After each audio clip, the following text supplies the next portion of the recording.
Hi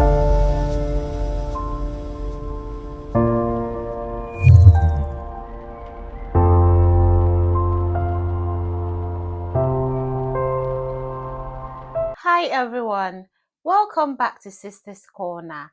As always, I'm Anita and I'm here with my amazing sister. Hi everyone, my name is Esther and we are so happy to have you back on our channel. Today, we are going to talk about emotional and mental well-being as a single mom, because we all have to agree that that's something that we do not talk about enough. The isolation that single mothers face, the stress and anxiety, and the depression that comes as part of being a single mother. So sit back, let's all go and dive into how emotional and mental health can affect us as single parents. I'm so excited for this topic because that is my field. I deal with this on a day-to-day basis. And I think mental health, especially in the African community, is not talked about At all. It's not talked about when it comes to men's mental health, women's mental health, and even children's mental health. We don't talk about it. We don't want to hear the word mental health, No. but it is very important. So this topic, I'm very excited for it. You mentioned isolation earlier on, and as single mothers, sometimes the loneliness, even though we've got our kids around us, there is some sort of loneliness. And again, we are vulnerable. The isolation makes us vulnerable. Yeah. We want to find love. We want to find Connection and a community. So it makes us very, very, very vulnerable. Yes. Not having the right support system also brings isolation. Yeah. But there is a solution to that. You think? Yes, I do. Okay. There is a solution to that. Earlier in our earlier series, earlier episode, we talked about contentment. Yes. So when you practice contentment, something like involving your kids in activities or having time for yourself, the isolation will be there, but it won't be something that if you don't have it, you're going to kill yourself for it. Yeah. Okay, so let's talk a little bit about isolation. Yeah. I find that when I first became a single mother, it was a really difficult time for me, especially being part of the African community. I felt I had to isolate myself because I felt judged all the time. Yes, I had my support systems and I will never not be able to give credit to those people. So I had my friends and my family who were real support system to me. And those people I will always go back and run to, to support me if I'm seeing any challenges. But I isolated myself from everyone else. I stopped going to events. I stopped going to church. I stopped doing a lot of things because I didn't like the stigma that was attached to becoming a single mother. And then having to face all of these things, and also knowing that I have got 3 children at home that I needed to take care of and look after their mental health. You know, I went as far as having to seek counseling for my children. Because they were facing so many things, especially my eldest child. He was old enough to know everything that was going on. So I had to put him through counseling so it doesn't affect his mental health as much. I wish I put the youngest ones in counseling as well. But at the time, obviously, a lot of pressure on you as a single mother. And, but I think the isolation part, it's hard. It's difficult. People don't talk enough about it and people don't see that happening. I agree with you on that. For me, I have been a single mother for quite a time now. I think around the same time, really. Yeah, and even though when I was married, I was still a single mother, yes, because my husband at that time was living in Ghana, so it was basically just me and the kids. And yeah, the isolation, it's always there. People will ask questions that will keep you into isolation the more. Yes. Because you don't want to meet people and they'll be like, so where are the kids' father? The kids, yeah. Do the kids have some time with their dad? I mean, they ask you questions, some annoying questions. Yeah. That if you don't hold yourself up or you don't comport yourself, you might be rude to them. Yes. And that is also going to escalate. Absolutely. And so you choose to then stay at home, yeah, than go into social events. Yeah, definitely. Definitely. And if you don't have, as I said earlier, if you don't have the right support system, it will keep you into isolation for a very long time. Yes. Where you are going to develop anxiety, depression, and what have you. Because, come on, no one understands your situation. No. You talked about anxiety and depression as single mother and how that makes us vulnerable. Yeah. Oh my goodness. I don't think people understand the anxiety you go through every single day. Yeah. Even I mean, I will not even say a little things, but making daily decisions on your own for your children causes anxiety. Yeah. Because am I making the right decision for these children? How is that going to impact and affect them in the long term? Yeah.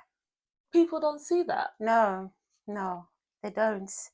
They don't look at the bigger picture. No. They only look at it from a very superficial point of view, which if you are not level-headed, it affects you. It does.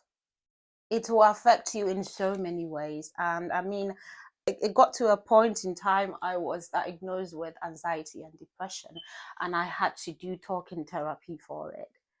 And believe you me, it was a very tough time in my life, because sometimes you lack the motivation to get out of bed and get your kids ready for school. So when it comes to our emotional well-being, because we want to get things right for the kids and for ourselves, we don't look after our emotional well-being or about our mental health at all. And again, mental health is a very broad topic, and I think we need to do a series on that. Probably do. But something says, I became a single mother at a time where we had COVID. Yeah. And around that time as well, I became homeless.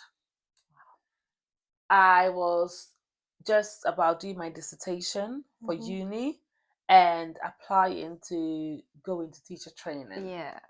And even though my dissertation was done, not to the best of my ability, given the circumstances, and I still came out with first class, which is great. Yeah. But the depression that I went through, not a lot of people knows about it. Only those who were the closest to me knew about it. And I've got this friend who I will always count on because she's always been a constant pillar in my life. Yeah. And will call me every day. She knows when I'm going through things. She will call, even if I don't want to talk, she'll be on the phone. Yeah. Just to make sure that I was okay. But when you talk about even not wanting to get out of bed, that was me most days. Yeah. It didn't help that we were in lockdown. It didn't help that we had none of our home comforts around us because we were homeless. And for these kids to see their mom that way, oh my God, that was difficult. Yeah. I have been in a stage where my depression kicked in so much that I was angry at God as well. I was angry with everyone around me for the longest because time. because I felt no one understood me, the feelings and what I was going through. And I've had instances where I'm told, oh, get off it, get a grip and move on with your life. But it's not that easy. It's not. Because this is a very major change in your life. It is. I said earlier that I was a single mother even when I was married. But when my marriage ended and then I got to know that, okay, this time it's going to became tough. It became very, very tough. And you would agree with me that in our African society, they are harder on you, the woman. Yes. Because they think that the success of the marriage depends on you. Do you know? So you have destroyed your home to become a single mother. Yes, because of benefits. Yeah, and all the judgments that were coming, it didn't help. No. It didn't really help. I've had instances at work where I would be crying. I wouldn't even finish my shift. I'll go to my night manager to tell them that, look, I can't finish the shift. I'm having a breakdown. I can't finish the shift. And then I'll come back home, get into bed, and cry some more and have nothing to do with myself. Yeah. I want to acknowledge my mom, because if I didn't have my mom at those times, I was very suicidal as well. Mama Jane, thank you. So yeah, Mama Jane, thank you so much, because she was the one. Yes, I'm her daughter. I'm her only child. So yeah, she felt it. And I have a few other people who were calling to check on me. Some of them would even cry with me on the phone. And I also want to acknowledge Mama Dora. Mama Dora and Mr. Nyakon. God bless you. Because it was a very tough time in my life. No one wanted to be a single mother. No. I always tell you that there's no girl in this world who wants to be a baby mama. No one got married to get divorced. Even if they were not married, she was looking forward to something a long term. I wouldn't, if I was single and I didn't have any child and I get into a relationship with you, I wouldn't want you to just come and have a baby with me and go. No. Because having a baby comes with so many responsibilities. They come with so many responsibilities. I had 2 kids.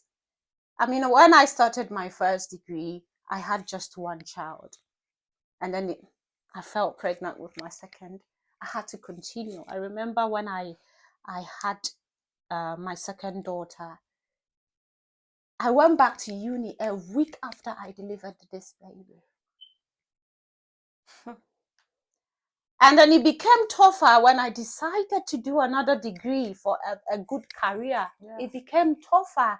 And as you said earlier, COVID time, oh my God.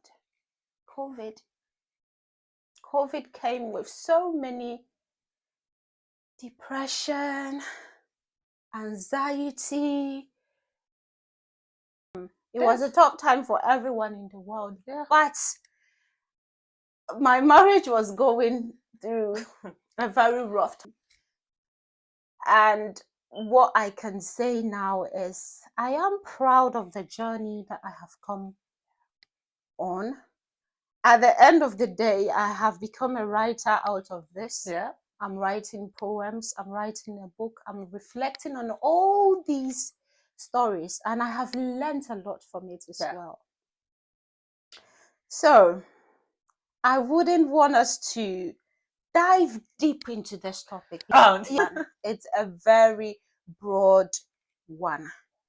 Isolation, many women, many single mothers as we have been talking in our previous episodes, they get into unfruitful relationships just so that they wouldn't feel that loneliness. Yeah. And it's not worth it. No, it's You not. can still be in a relationship and be lonely. We have married women. I mean, our marriages were a good example of that. You can still be in relationships and still be single. So it all falls back to contentment. You finding contentment in yourself. And the everyday, isn't it? Yeah. So it's about trying to find things that you can do for yourself to make you happy. So when a man comes into your life, they are not coming to fill a hole, which is your unhappiness. Yeah. But they are coming to be a part of your life. They have to then prove how they want to be a part of your life. So then, how do you gain that level of contentment? How do you keep yourself so busy, or, to prevent yourself from feeling isolated? What are some of the things that we can advise our viewers to do? First of all, getting to that stage of contentment, it's a long journey. You have to go through grief, you have to go through anger, acceptance, anger again, pain. So it's not like contentment comes easy. No, it doesn't. It doesn't. I think we found it, now. But when we became single mom, we've had our time, haven't we? So there was a time we were going to clubs, we were going to parties, and people felt like, oh, these girls are party girls. But they didn't know that it was a stage in our lives where we were trying to find contentment. And we are proud of that stage. Yeah. I am proud of that stage. I am. It was a stage in our lives where we wanted to, understand what was going on. Yeah. Because if you don't understand what is going on, you will try and find solutions everywhere. And it also falls back to you going into a wrong relationship. Yes. And that is where the stigmatization comes in. And I know we are going to talk about stigma in our next series, so I wouldn't want to touch on that.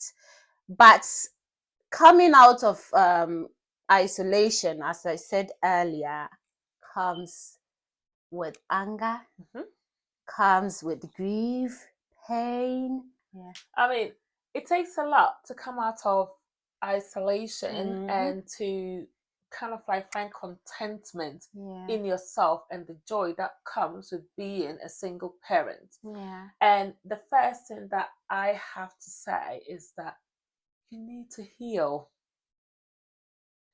Healing is really important. Yeah. Again, a topic that we will dive even deeper into in one of our episodes that we will do. Yeah. But you need to make sure that you are going through a healing journey. Yeah. And even though during my isolation period, I blamed God a lot. Oh, we all did. My Christian lifestyle fell backwards. I've now gotten into a much better relationship with God. And that has really helped my healing journey. Yeah. I am not the same person that I used to be before. Yeah, you have grown. That's it. And I'm now making better choices for myself. So when it comes to things that you can do to prevent yourself from feeling isolated, you can look at how you can fill your time when the children are in bed. Yeah. What are some of the things that you can do? What do you enjoy? Recently, I've signed up to Skillshare. Yeah. And we talked about it, haven't we? Yeah, you shared that with me the other time. I'm learning so many new things. Yeah. Every evening, I've got something going on that I am doing. Yeah. And so I'm not feeling lonely. Yeah. I'm not feeling isolated because I've got things to fill my time. Yeah. And then having those boundaries as well. Yeah. They're very important. Really important. Yeah. Making sure that your boundaries are watertight. You follow through it as much as you possibly can. So these are some of the things that I've been doing to combat that isolation. Yeah. And depression and anxiety. Obviously, you can't diagnose yourself unless you speak to someone who knows much about mental health, or you see your GP. And I would encourage our viewers and listeners out there that mental health is nothing to be ashamed of. If you think you're going through a tough time, seek help. There's help out there. You can go to your GP. Your GP can refer you to the community mental health team, where you can access a lot of services. I have accessed these services, and I can 100% tell you that they do work if you avail yourself to it. So if you're going through a tough time, if you're a Christian and you go to church, I mean, my church, they do have counseling services. And don't think that you're going to be judged. No, you're not going to be judged. And also, we Africans, we also see crying as a weakness. Please, crying is a form of therapy. Cry. Yeah, cry. When you cry, it releases some sort of dopamine that helps with what you're going through. So cry your heart out, and also seek help. Seek help. Absolutely. Find someone you can confide in and share your problems with. A trusted person who is not going to broadcast it everywhere. Yeah, a trusted person. I like that. Find someone you can confide in, and then talk to this person. You can rant all you can, just so that you can find some relief or whatsoever. We are going to touch on mental health in our next episode. Thank you so much for tuning in today. And I hope we got you interested. We got you motivated with this episode. Thank you so much for joining us today. And we cannot wait to see you again next time. Bye-bye. Bye, everyone.